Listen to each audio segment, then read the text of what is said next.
হচ্ছে তারা চায় আপনি একটা আপাদমস্তক কালো বোরকায় আবৃত হয়ে আপনার হাত পা চোখ কান মুখ কিচ্ছু দেখা যাবে না, আপনি আসবেন, এটার নাম পর্দা। এটা হেজবুত তাওহীদ না হেজবুত শয়তান।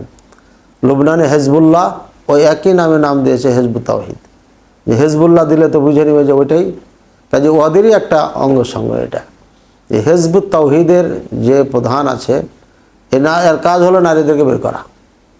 এই মূর্খটা কোরআন মানে কিন্তু কোরআন মানে না। কোরআন বলছে নারীরা ঘরে থাকবে, আর ওই মিটিং করে নিয়ে বেড়ে মহিলাদেরকে দলে দলে মিটিং করে, আর বলছে চেহারা খুব ঢাকতে হবে। কোথায় কোরআনে আছে? এই যে কোরআন, ইউদুনিনা আলাইহিন্না মিন জালাবিবিহিন্না, তারা তাদের জালাবিব দিয়ে ঢেকে ফেলতো। ইউদুনিনা মানে ঢেকে ফেলা। আসসালামু আলাইকুম ওয়া রাহমাতুল্লাহি ওয়া বারাকাতুহু। আলহামদুলিল্লাহি রাব্বিল আলামিন ওয়াসসালাতু ওয়াসসালামু আলা নবিয়িনা মুহাম্মদ ওয়া আলা আলিহি ওয়া সাহবিহি সাল্লাম ওয়া বা'দ। ফাআউযু বিল্লাহি মিনাশ শাইতানির রাজীম। ইউদুনিনা আলাইহিন্না মিন জালাবিবিহিন্না, সূরা আহজাবের 59 নম্বর আয়াত। আল্লাহ তাআলা কোরআনুল কারীমে আমাদের জীবন ব্যবস্থা সম্পর্কে খুলে খুলে বলেছেন। নারীদের ব্যাপারেও আল্লাহ তাআলা খুলে খুলে বলেছেন। আল্লাহ তাআলা কোরআনুল কারীমে স্পষ্ট করে বলে দিয়েছেন নারীরা কিভাবে চলবে। আল্লাহ তাআলা প্রথমে বলেন ওয়াকরনা ফি বুয়ুতিকুন্না ওয়ালা তাবাররাজনা তাবাররুজাল জাহিলিয়াতিল উলা, নারীরা তোমরা ঘরে অবস্থান করো, তোমরা জাহিলিয়াতের মেয়েদের মতো বাইরে বিচরণ করিও না। তাহলে প্রথম কাজ, প্রথম আদেশ হচ্ছে কোরআনের যে নারীরা কোথায় থাকবে? ঘরে থাকবে, বাইরে যাবে না, বাইরে বিচরণ করে বেড়াবে না। এরপরে ওলামায়ে কেরাম এবং হাদিসে আছে প্রয়োজনে উম্মাহাতুল মুমিনুনও বের হয়েছেন যেমনটি, এবং রাসূলুল্লাহ সাল্লাল্লাহু আলাইহি ওয়াসাল্লাম বিবিদের মধ্যে যে কোনো একজনকে যুদ্ধের ময়দানে নিয়ে গেছেন। সে সময় কিভাবে গেছেন? এমনি যখন বের হয়েছেন তখন কিভাবে গেছেন? মা আয়েশা রাদিয়াল্লাহু আনহা বলেন খামারতু ওয়াজহি, আমি আমার চেহারাকে ঢেকে ফেলতাম। অর্থাৎ আমি যখন বাইরে বের হতাম তখন চেহারা ঢেকে ফেলতাম। তাহলে উম্মাহাতুল মুমিনিন চেহারা ঢেকেই বের হতেন, এটা স্পষ্ট প্রমাণ করে এটা। তো রাত্রিকাল হলো, ওমর রাদিয়াল্লাহু আনহু বলছেন যে আপনাকে আমি চিনে ফেলেছি, বুখারীতে আমি চিনে ফেলেছি। এটা উনি বললেন কেন? রাসূলুল্লাহ সাল্লাল্লাহু আলাইহি ওয়াসাল্লাম ওখানে বসা আছেন, এই জন্যই বললেন যে উম্মাহাতুল মুমিনিন বাইরে বের হইতেন রাত্রেও, তারপরে ওনার পছন্দ না। অর্থাৎ রাসূলুল্লাহ সাল্লাল্লাহু আলাইহি ওয়াসাল্লামকে উনি বারবার বলতেন যে আপনি উম্মাহাতুল মুমিনদেরকে পর্দা করতে বলেন, কারণ পর্দা এখনও আয়াত নাজিল হয়নি। কিন্তু উমর রাদিয়াল্লাহু আনহু বারবার বলতেছেন পর্দা করতে বলেন। এরপরে যখন এই কথা উনি বললেন রাসূলুল্লাহ সাল্লাল্লাহু আলাইহি ওয়াসাল্লাম সামনে, তখন আল্লাহ পাক রব্বুল আলামিন পর্দার আয়াত নাজিল করে দিলেন। এই পর্দা সূরা ওয়াকরনা ফি বুয়ুতিকুন্না, তোমরা বাড়িতে থাকো।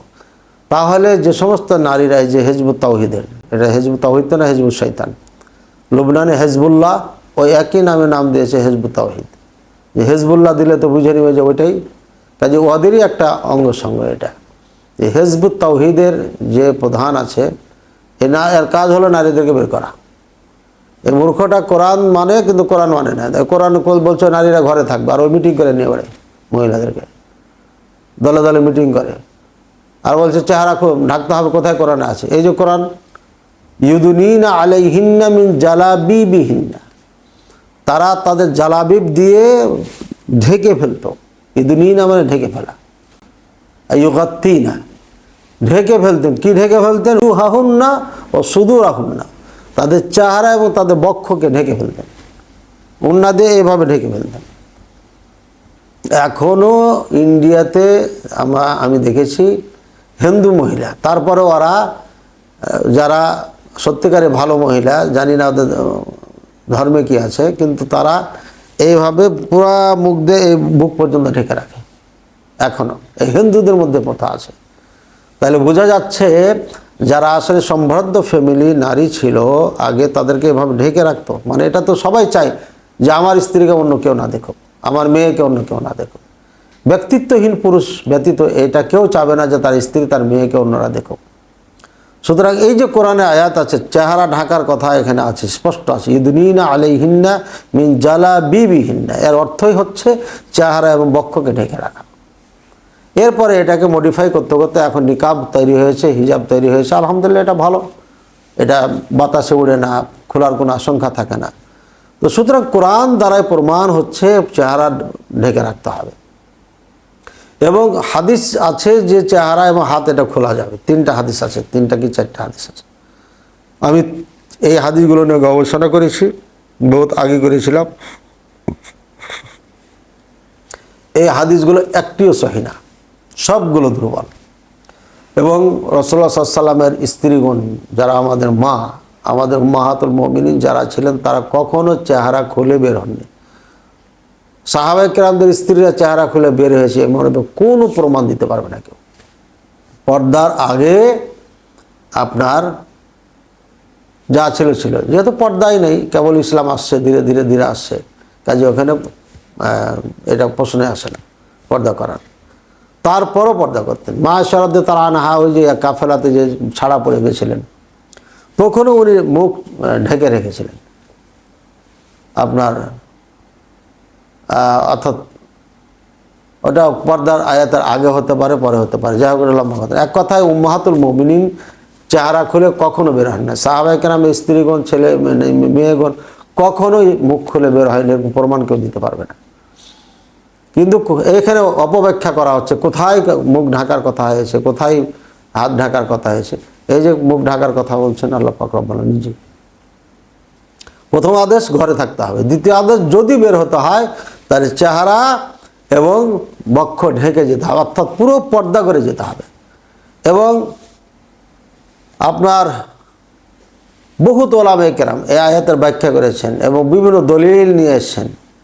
এবং সালফে সালেহিনরা বলছেন যে ইবনে আবি হাতিম আর রাজি রাহিমাহুল্লাহ বলতেন যে নিসা আমারাল্লাহু নিসা আল মুমিনিনা ইদা খারাজনা মিন বুয়ুতিহিন্না ফি হাজাতিন আন ইউগাত্তিয়ান্না উজুহাহুন্না মিন ফাওকি রুউসিহিন্না বিল জালাবিব ইউদনিনা আইনান ওয়াহিদাতান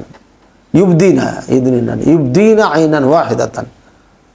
ইবনু আবি হাতিম রাদিয়াল্লাহু রাহিমাহুল্লাহ বলছেন কালা ইবনু আব্বাস রাদিয়াল্লাহু তাআলা আনহুমা, ইবনু আব্বাস রাদিয়াল্লাহু তাআলা আনহু বলেছেন যে আল্লাহ তাআলা মুমিনদের নারীদেরকে আদেশ করেছেন যখন তারা ঘর থেকে বের হবে কোনো প্রয়োজনে, ফি হাজাতিন কোনো প্রয়োজনে, আই ইউগাত্তিয়ান্না উজুহাহুন্না তারা যেন তাদের চেহারাকে ঢেকে ফেলে, স্পষ্ট। মিন ফাওকি রুউসিহিন্না একদম মাথার ওপর থেকে যেন ঢেকে দেয়, মাথা খুলে রাখবে এমনটি না। বিল জালাবিব তাদের সেই ওড়না দিয়ে, সে কাপড় দিয়ে। ইউবদিনা আইনাতান ওয়াহিদা একটি মাত্র চোখ তারা যেন বের করে। তো এটা রাসূলুল্লাহ সাল্লাল্লাহু আলাইহি ওয়াসাল্লামের জমানার থেকে চলে আসছে যে তারা মাত্র একটা চোখ বের করে বাইরে বের হতো, খালি দেখার জন্য রাস্তাটা। কত কড়া পর্দার মধ্যে ছিল, ঠিক আছে।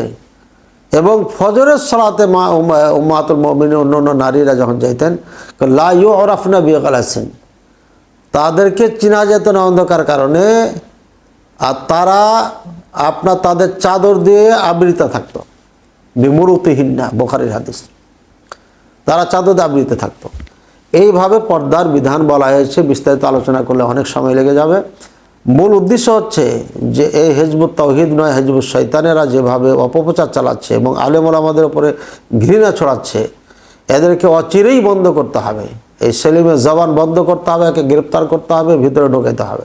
আর না হলে আমরা আলেম ওলামা আমরা জোরদার আন্দোলন তৈরি করব, জনগণকে নিয়ে আমরা মাঠে নামব।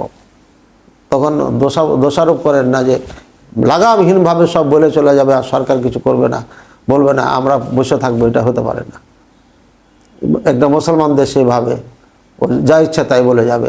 কোথায় সে লেখাপড়া শিখলো, কোথার থেকে কোরআন এত শিখলো যে একটা লাইন কোরআনের আপনার শুদ্ধ করে পড়তে জানে না, যে প্রত্যেকটি শব্দে শব্দে ভুল করে, সে আবার কখন থেকে কোরআনের ব্যাখ্যাকারক হয়ে গেল, যা মানুষকে পথ দেখাবে, সে ইমাম দাবি করবে। এটা কি সামান্যতম জ্ঞান আকল আপনাদের নাই, বুঝেন না যারা তার পিছে পিছে ছুটে বেড়াচ্ছেন? আর সরকারকে বলবো যে অবশ্যই আপনাদের ব্যবস্থা নিতে হবে, প্রশাসন জেনে এটার ব্যাপারে কড়া দৃষ্টি রাখে এবং তাদেরকে আইনের আওতায় নিয়ে আসে। বাকি থাকলো আমাকে একটা ভিডিও এক ভাই পাঠিয়েছেন, বলছেন যে ওখানে দেখলাম একটা চ্যানেলে দুইজন মহিলা, একজন উপস্থাপিকা আর একজন হচ্ছে মুফতি, মুফতি সাহেবা মাশাআল্লাহ, চেহারা খারাপ না, চেহারা দুটারই ভালো আছে, তার মধ্যে মুফতি সাহেবা একটু বেশি ভালো আছে। এই ডামিস মার্কা মহিলা ফতোয়া দিচ্ছে, কে মোবাইলে জিজ্ঞাসা করছে যে ম্যাডাম এই ফতোয়া কী হবে, ও তো উত্তর দিচ্ছে। বলেন তো কী ভাষায় গালি দেবো এদেরকে? বাংলাদেশে কি আলেম ওলামা অভাব হয়ে গেছে, শর্ট পড়ে গেছে যে এই মহিলারাকে চ্যানেল খুলতে হবে আর চ্যানেল খুলে ফতোয়াবাজি করতে হবে? বেয়াদবগুলো কোথাকার, গাল দেখাতে এসছো মিডিয়াতে, হ্যাঁ? এত গাল দেখাবে শক্ত ইসলামের নাম দিয়ে কেন? এমনি বের হয়ে যাও, তোমার মেলা আছে তোমার মতো ঘুরে বেড়েছে পথে পথে, ইসলামের নাম দিয়ে ওখানে ফতোয়াবাজি করতে এসছে। কোন জায়গায়, কোন গ্রামে, কোথায় চ্যানেল আছে? যেখানে পাবে ধরে পিটানে রাখে।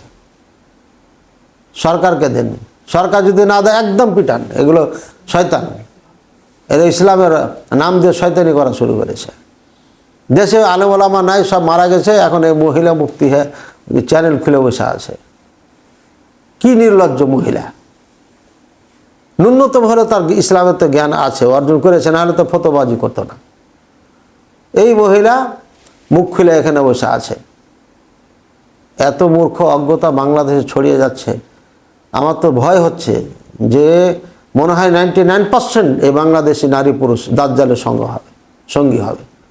মানুষ তো কথাই বোঝে না, যেই সেই ফতোয়াবাজি করে, যেই সেই আপনার চ্যানেল খুলে দিয়ে যা ইচ্ছা তাই বলতেছে, যে কোনো দল খুলে দিয়ে দলের নেতা হয়ে যাচ্ছে, দিয়া ফতোয়াবাজি করছে, আলেম ওলামাদেরকে হেয় প্রতিপন্ন করতেছে। কি শুরু হয়ে গেল বাংলাদেশে? অবশ্যই একটা নিয়ম নীতি থাকার দরকার, এবং সরকারকে বলবো যে প্রকৃত ইসলামকে লালন করার জন্য, দেশে মানুষকে শেখানোর জন্য আপনি মদিনা বিশ্ববিদ্যালয়ের ছাত্রদেরকে কাজে লাগান। সৌদি আরবের যে কোনো বিশ্ববিদ্যালয় থেকে যদি কেউ পড়ে আসে তাদেরকে কাজে লাগান, নিখুঁত নির্ভেজাল ইসলাম পাবেন তাদের কাছে ইনশাআল্লাহ। আল্লাহ তাআলা আমাদের সবাইকে বুঝার তৌফিক দান করুন এবং এ সমস্ত ফিতনাবাজ নারী পুরুষ থেকে আমাদেরকে হেফাজত করুন। আমিন। ও সাল্লাল্লাহু আলা নবিয়িনা মুহাম্মদ ওয়া আলা আলিহি ওয়া সাল্লাম। আসসালামু আলাইকুম ওয়া রাহমাতুল্লাহ।